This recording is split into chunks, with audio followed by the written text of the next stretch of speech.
ഹജ്ജിന് പോകുന്ന ഓരോ ഹാജിയും മനസ്സിലാക്കേണ്ട വളരെ പ്രധാനപ്പെട്ട കാര്യമുണ്ട്. അസ്റാറുൽ ഹജ്ജ്, ഹജ്ജിന്റെ രഹസ്യങ്ങൾ എന്ന് പറയുന്ന ഒരു സംഭവമുണ്ട്. നമ്മൾ എന്തിനാണ് ഹജ്ജിനും ഉംറക്കും പോകുന്നത്? തിരിച്ചു വരുമ്പോൾ ഖയൗമി വലദത്തുഹു ഉമ്മുഹു, ഉമ്മ പ്രസവിച്ചതുപോലെയുള്ള കുഞ്ഞിനെ പോലെ ആവാൻ വേണ്ടി, ആ കുഞ്ഞിന്റെ മനസ്സ് പോലെ നമ്മുടെ കൽബാകാൻ വേണ്ടിയാണ്. പക്ഷെ അത് ആവണമെങ്കിൽ ഇമാം ഗസാലി റളിയല്ലാഹു അൻഹു പറയാണ്, ലി സഫാഇൽ ഖൽബി യഅരിഫു അസ്റാർ അൽ ഹജ്ജ്. കൽബ് ആ കുഞ്ഞിന്റെ കൽബ് പോലെ തെളിയണമെങ്കിൽ ഹജ്ജിന്റെ രഹസ്യങ്ങൾ അറിഞ്ഞുകൊണ്ട് ചെയ്യണം. അപ്പോഴാണ് ഹജ്ജിന്റെ അനുഭൂതി നമുക്ക് ലഭിക്കുകയുള്ളൂ. ഹജ്ജിന്റെ ഓരോ അമലുകൾക്കും അസ്റാറുൽ ഹജ്ജ് മഹാന്മാർ പറഞ്ഞിട്ടുണ്ട്. അത് മുഴുവൻ നമ്മൾ മനസ്സിലാക്കി ചെയ്യുമ്പോൾ അതൊരു വല്ലാത്ത ഹജ്ജായി മാറും. ഒറ്റ കാര്യം മാത്രം പറയാം. നമ്മൾ ഉംറയ്ക്ക് വേണ്ടി മീഖാത്തിലേക്ക് പോകുമ്പോൾ, തനഈമിലേക്കോ അല്ലെങ്കിൽ മറ്റു മീഖാത്തുകളിലേക്കോ പോകുമ്പോൾ, അല്ലെങ്കിൽ ഹജ്ജിന് വേണ്ടി മീഖാത്തിലേക്ക് പോകുമ്പോൾ, അല്ലെങ്കിൽ ഹജ്ജിന് ഇഹ്റാം ചെയ്യുന്ന ഘട്ടത്തിൽ നമ്മൾ മനസ്സിൽ എന്താണ് കൊണ്ടുവരേണ്ട ഹജ്ജിന്റെ സിറ് മഹാന്മാർ പറയുന്നുണ്ട്. ഇഹ്റാമിന്റെ നിസ്കാരം നിസ്കരിച്ച് ഇഹ്റാമിന്റെ നിയ്യത്ത് ചെയ്ത് തൽബിയത്ത് ചെല്ലുന്ന ഘട്ടത്തിൽ ലബ്ബൈക് അല്ലാഹുമ്മ ലബ്ബൈക് എന്ന് പറയുമ്പോൾ ലാഘവത്തോടുകൂടെ ചൊല്ലരുത്. നമ്മുടെ മനസ്സിന്റെ ഉള്ളിൽ, ഖൽബിന്റെ ഉള്ളിൽ അതിന്റെ ഗൗരവം കൊണ്ടുവരണം. ലബ്ബൈക്ക് എന്ന് ചൊല്ലുമ്പോൾ പേടിക്കണം. പടച്ചവനെ, ഞാൻ നിനക്ക് ഉത്തരം ചെയ്യുന്നു എന്ന് പറയുമ്പോൾ എന്നോടെങ്ങാനും ലാ ലബ്ബൈക വലാ സഅദൈക്, നിന്റെ ലബ്ബൈക്കിന്റെയും സഅദൈക്കയുടെയും ആവശ്യമില്ല, നിനക്ക് ഉത്തരമില്ല, നിനക്ക് വിജയമില്ല എന്നെങ്ങാനും എന്നോട് പറയപ്പെടുമോ എൻ്റെ തെറ്റിന്റെ കാഠിന്യം കൊണ്ട് എന്ന് പേടിച്ചുകൊണ്ടാണ് ലബ്ബൈക ചെല്ലേണ്ടത്. ലാഘവത്തോടുകൂടെ കാഴ്ചകൾ കണ്ടുകൊണ്ട് ചെല്ലേണ്ടതല്ല ഈ ലബ്ബൈക്ക്. ആ ഒരു പേടിയോടുകൂടെ ചെല്ലണം. ആരായിരുന്നു ബഹുമാനപ്പെട്ട ഹുസൈൻ ബിൻ അലി റളിയല്ലാഹു അൻഹു, അലി ബിൻ അബി താലിബ് തങ്ങളുടെ പേരക്കുട്ടി അലി സൈനുൽ ആബിദീൻ റളിയല്ലാഹു അൻഹു, അവർ ഇഹ്റാം ചെയ്തു, ഹജ്ജിന് വേണ്ടി ഇഹ്റാം ചെയ്തു. എന്നിട്ട് വാഹനപ്പുറത്ത് കയറി തൽബിയത്ത് ചൊല്ലാൻ വേണ്ടി ഒരുങ്ങുമ്പോഴേക്കും ബഹുമാനപ്പെട്ടവരുടെ നിറം, ശരീരത്തിന്റെ നിറം വെളറി വെളുത്തുപോയി. പേടിച്ചിട്ട് എല്ലാവരും പേടിച്ച്, ബഹുമാനപ്പെട്ടവർ പേടിക്കുന്നത് കണ്ട് കൂടെയുള്ളവർ ചോദിച്ചു, അങ്ങെന്താണ് തെൽബിയത്ത് ചൊല്ലാത്തത്? തെൽബിയത്ത് ചൊല്ലാൻ ഒരുങ്ങുമ്പോഴേക്കും വായിലൂടെ കിട്ടുന്നില്ല, ചുണ്ടുകൾ പേടിച്ച് വറക്കുകയാണ്, നാവ് വഴങ്ങുന്നില്ല. ഉടനെ ചോദിച്ചു, അങ്ങെന്താണ് തെൽബിയത്ത് ചൊല്ലാത്തത്?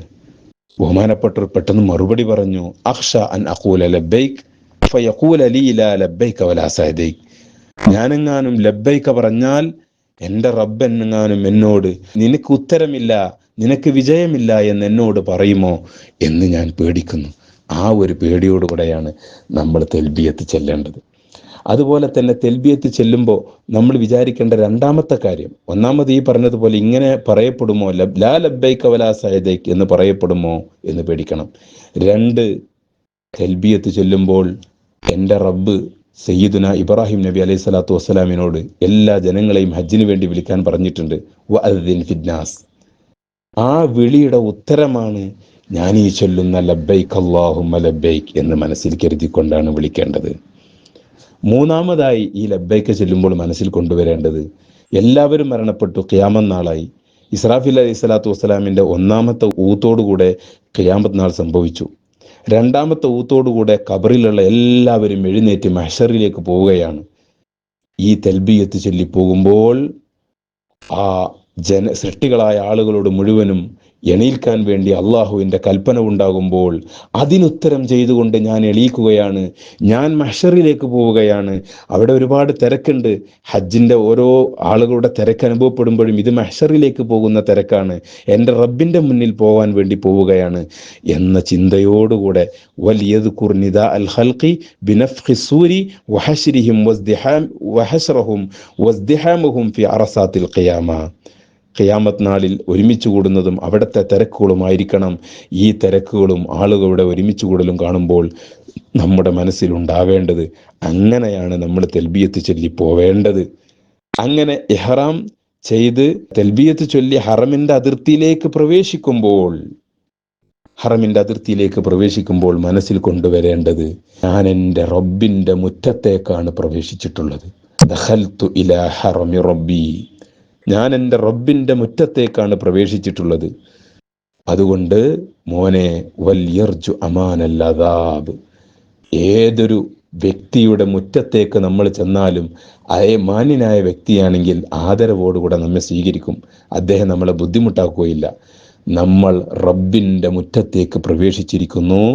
വൽയർജ അമാനല്ലാദാബ്, അതുകൊണ്ട് തന്നെ റബ്ബിൻ്റെ ശിക്ഷയിൽ നിന്നുള്ള ഒരു പേടിയില്ലാത്തൊരവസ്ഥ, അമാൻ, സംരക്ഷണം, റബ്ബിൻ്റെ ശിക്ഷയിൽ നിന്നുള്ള സംരക്ഷണം പ്രതീക്ഷിച്ചു കൊള്ളട്ടെ ഈ ഹറമിലേക്ക് പ്രവേശിക്കുമ്പോൾ. അപ്പോൾ ആ ഒരു രൂപത്തിലാണ് ഹറമിലേക്കുള്ള അതിർത്തി കടക്കുമ്പോഴുള്ള ദിക്റൊക്കെ നമ്മൾ ചൊല്ലുമല്ലോ. ഹറമിൻ്റെ അതിർത്തി കടക്കുമ്പോഴുള്ള ദിക്ർ ആ സമയത്ത് നമ്മുടെ മനസ്സിൽ കൊണ്ടുവരേണ്ടത്, എൻ്റെ റബ്ബിൻ്റെ മുറ്റത്തേക്കാണ് ഞാൻ വന്നത്, എൻ്റെ റബ്ബിൻ്റെ അദാബിൽ നിന്ന് എൻ്റെ റബ്ബ് എന്നെ രക്ഷപ്പെടുത്തും എന്ന പ്രതീക്ഷയോടുകൂടെയാണ് അങ്ങോട്ട് കടക്കേണ്ടത്. അള്ളാഹു ഇതുപോലെയുള്ള അസ്റാറുകൾ മനസ്സിലാക്കി